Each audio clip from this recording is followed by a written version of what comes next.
तो इसलिए मोदी जी हम लोगों की समस्याओं को भाई 50 साल पहले ज़्यादा प्रॉब्लम नहीं होगी।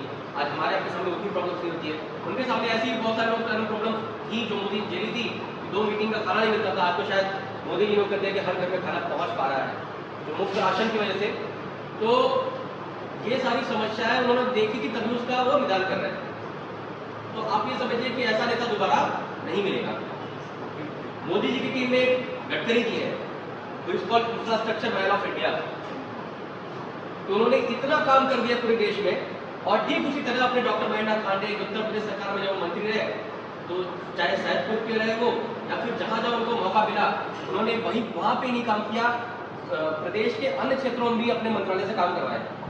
तो उत्तर प्रदेश का development man of Uttar Pradesh अगर कहा जाए तो जमीन से जुड़ करके जिन्होंने काम किया, इसे बीएचयू से पढ़े हुए रहे, वो बीएचयू के धरती से, बीएचयू के कैंपस से वो निकले। और उसके बाद उन्होंने भी बहुत सारी प्रॉब्लम्स देखी थी। उनके लाइफ स्टाइल को आप उनकी जो पूरी जीवन कहते हैं ना कि आप अगर जानेंगे तो साइकिल से लड़ करके वो चुनाव लड़े पहली बार, साइकिल से चल करके। और मतलब इतनी गरीबी की हालत में वो पहली बार विधायक बने। और सबसे बड़ा काम उन्होंने क्या किया कि लगभग 4 बार वो विधायक रहे, 2 बार से सांसद है, और कम से कम 5 बार, 2 बार केंद्र सरकार में, 3 बार उत्तर प्रदेश सरकार मंत्री बने। संपत्ति के नाम पर उनके पास एक 3 बिस्से का मकान है सारनाथ में, वो भी जब उन्होंने 10 साल पहले ली थी। मतलब आप समझिए कि आज तो एक विधायक या जिला पंचायत सदस्य हो जाता है तो 50 गाड़ियों का काफिला लगा देता है। और उसके घर आप देखेंगे तो एक एक बच्चे के पास एक एक मतलब हर उसके स्टाफ के पास या देखेंगे तो आईफोन होगा 1.5 लाख 2 लाख वाला। लेकिन इन्होंने क्या किया कि इन्होंने पूरे जीवन अपना जीवन समर्पित कर दिया समाज के लिए, for the upliftment of society. अरे पहली बार जब सांसद लड़ने जा रहे थे तो उनका फोन चोरी हो गया था। दूध लगा फोन कर दूध लगा तो फोन कर। और ये एक ऐसे नेता है कि ये ऐसे नेता है, आप सोचिए कि जब ये बीएचयू पढ़े थे तब भी लोगों ने चंदा लगा के इनको चुनाव लड़ाया। जब ये अब सांसद का चुनाव लड़े तो इनके सामने बहुत पैसे वाले हैं जो चुनाव लड़े, इनके सामने बहुत पैसा उनके पास, उनका प्राइवेट कॉलेज है, हॉस्पिटल है, मतलब आप कहिए तो एक तरीके से शिक्षा माफिया है, मतलब इनके मल्टीपल कॉलेजेस हैं, आप देखिए ना। और मुझे याद है हमारे घर के पास में काफ़ी सारी ज़मीनें थी। मैंने एक बार ऐसे 2 दिन पहले, मेरा रियल एस्टेट का बिजनेस है, तो मैंने IIT दिल्ली से एंटरप्रेन्योरशिप मैनेजमेंट किया था रियल एस्टेट में 2 साल पहले। फिर मुझे लगा कि यार ये एक सेक्टर है जिसको स्ट्रेंथन करने की ज़रूरत है, यहाँ पे लोगों को आने की ज़रूरत है, तो मैंने ये काम शुरू किया। तो मैं जब लोगों के बीच में जाना शुरू किया कि कहाँ कहाँ डेवलपमेंट के लिए क्या क्या चीज़ें की जा सकती है, तो मैंने कहा बहुत बड़ी लैंड पार्सल खाली पड़ी हुई है। तो हमने पूछा कि भाई किसकी ज़मीन है ये, इतनी सारी जगह खाली पड़ी है क्यों? तो उन्होंने बोला कि अरे उनको कोई ज़रूरत नहीं है, कोई डेवलपमेंट आनी चाहिए, वो मंत्री जी की ज़मीन है। हमने कहा यार कौन मंत्री है, मोदी जी के गवर्नमेंट में जो इतनी ज़मीन रखा है, तो सब गरीबों की सरकार है, सब गरीब यहाँ पर जो है सांसद विधायक बने हुए, कुछ लोग तो ऐसे हैं जो पैसे वाले हैं जिनके अपने अपने बिजनेस सेटअप है पहले से। तो मैंने पूछा कि कब जमीन कर दी? बोले कि जो मंत्री थे, अब क्या मोदी जी सरकार तो 10 साल पहले बनी है, 10 साल में इतनी जमीन खरीद दिया? तो पता कि नहीं नहीं वो बसपा सरकार में मंत्री थे, सपा सरकार में मंत्री थे। हमसे कौन है? अरे भी वो कॉलेज देकर उन्हीं का है, अरे वो हॉस्पिटल जो बुजुर्ग वाला उन्हीं का है। हमको कौन सा? अरे वो जो 3 दिन में 1.5-2 लाख रुपया लगता है उसमें, बहुत बढ़िया हॉस्पिटल है। तो ये 3 दिन में 1.5-2 लाख लग जाता है, लेकिन बहुत बढ़िया हॉस्पिटल है, सब विदेश से डॉक्टर आते हैं। पता चला कि वहाँ पर भैया इन्फिनिटी केयर नाम का हॉस्पिटल है। तो मुझे पता चला कि भाई जो इलाज आपके बीएचयू में और सरकारी हॉस्पिटलों में, मतलब मैं खुद अगर मुझे जरूरत पड़ती है तो कभी चौरा में डॉक्टर शशि भूषण है, मैं उनसे इलाज करवाता हूँ। आप विश्वास नहीं करेंगे, वहाँ पे डेली 100-200 लोगों की लाइन लगती है, 1 घंटा आधे घंटे लग जाते हैं, लेकिन इलाज बहुत अच्छा होता है। तो ये चीज़ें काफ़ी सुधार हुई है। पहले की सरकारों में आप देखते थे कि कोई सांसद विधायक होता था, उनके कामों में हस्तक्षेप करता था। आज मोदी जी और योगी जी ने कर दिया कि भाई पुलिस के अचड़े मामले में कोई पछड़ा डालेगा, लचड़ा डालेगा, न किसी डॉक्टर के काम में हस्तक्षेप करेगा, जिस डिपार्टमेंट का काम वो करेगा कोई नेता उसमें नेतागिरी नहीं करेगा। तो सामान्य जनता को उसकी चीज़ें उसके हिसाब से मिल रही हैं। मैंने पूछा कि भाई वो ऐसा कौन सा हॉस्पिटल है विदेश से डॉक्टर आते हैं? अभी बीच में एक वायरल फीवर काफ़ी चला था बनारस में, मेरे भी बुखार हुआ तो भाई पैर मेरा बहुत दिन तक नहीं उठ रहा था, 3-4 दिन तक पड़े रह गया था। तो मैंने तो कभी चौरा में इलाज कराया। हमारे एक मित्र थे, वो गए 3 दिन के लिए एडमिट हुए, 3.5 लाख का बिल बन गया 3 दिन में। और कहे कि हमारी तो जान बच गई, मैं मर गया होता। क्या क्या हुआ? कहे वो अचानक से ऐसा हो गया था मेरी किडनी फेल हो गई होती, मेरा लीवर भी ट्रांसप्लांट करने का समय आ गया होता। हमने कहा हुआ क्या था?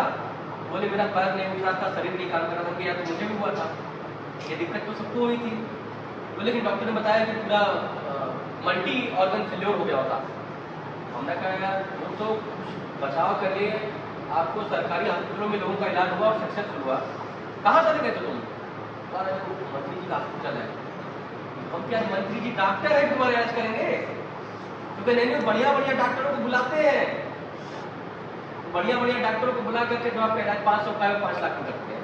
सही बात। तो भाई इतना पैसा उनके पास है कि पैसे से हम उनसे नहीं लड़ सकते, लेकिन हम उनसे अपने देशभक्ति, अपनी आइडियोलॉजी, अपने विचारों से, अपनी मेहनत से और अपना फ्यूचर का जो विजन है उसके सोच करके जो हमें स्ट्रेंथ मिलती है उस ताकत से हम लड़ सकते हैं। एक तरफ पैसा लड़ेगा, एक तरफ पसीना लड़ेगा।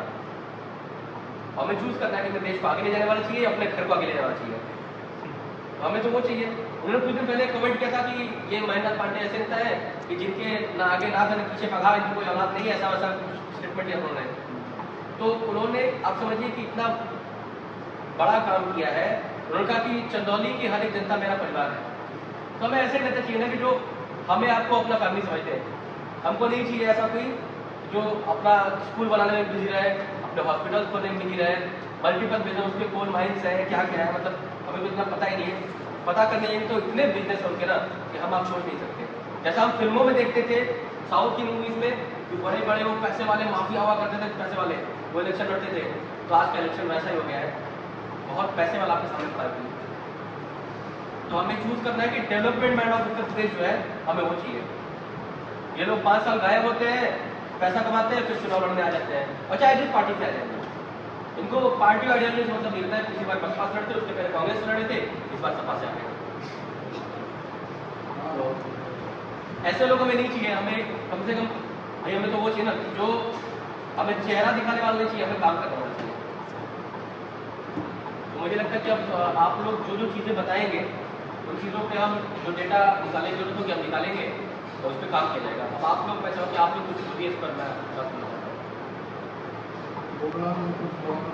उन्होंने आप समझिए कि इतना बड़ा काम किया है। उन्होंने कहा कि चंदौली की हर एक जनता मेरा परिवार है। तो हमें ऐसे नेता चाहिए ना कि जो हमें आपको अपना फैमिली समझते हैं।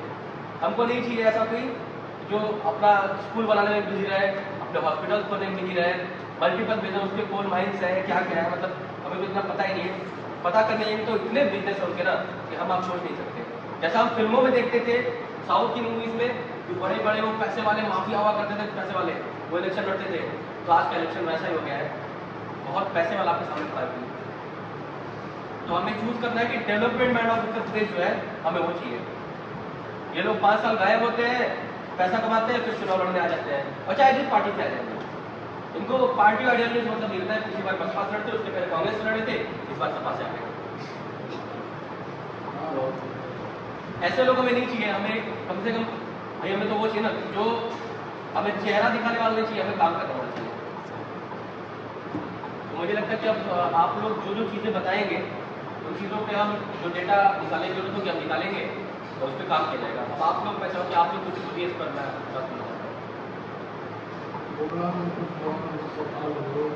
उनको हमें अपने से कनेक्ट करना है, उनसे जुड़ना है, उनसे हमें एक अच्छी टीम मिल जाएगी जो आपकी आइडियोलॉजी से मैच करती हुई टीम होगी। सबसे बड़ी हमारी आइडियोलॉजी क्या है कि हम एक तरफ तो नेशनलिज्म है और एक तरफ आपको देश को जोड़ने वाले लोग हैं। दो चीज़ हो गया। दूसरा हमारा सबसे बड़ा आइडियोलॉजी है यूथ एम्पावरमेंट। यूथ एम्पावरमेंट पे हम पहले सोचते थे, बहुत सारी चीज़ें होती थी कि देश में एक पहले माहौल हुआ करता था कि हमें नौकरी चाहिए। तो नौकरी के साथ साथ आज देश का युवा चाहता है कि हम ज़्यादा से ज़्यादा व्यापार कैसे कर सकें। क्योंकि अगर मैं एक अपनी स्टार्टअप कंपनी डालता हूँ, मैं एक मैन्युफैक्चरिंग यूनिट लगाता हूँ, तो सिर्फ मेरा परिवार नहीं चलेगा। मैं कम से कम शुरुआत करूँगा 10 लोगों से और 10 से लेकर 10,000 लोगों को हम रोजगार देने का क्षमता रखेंगे।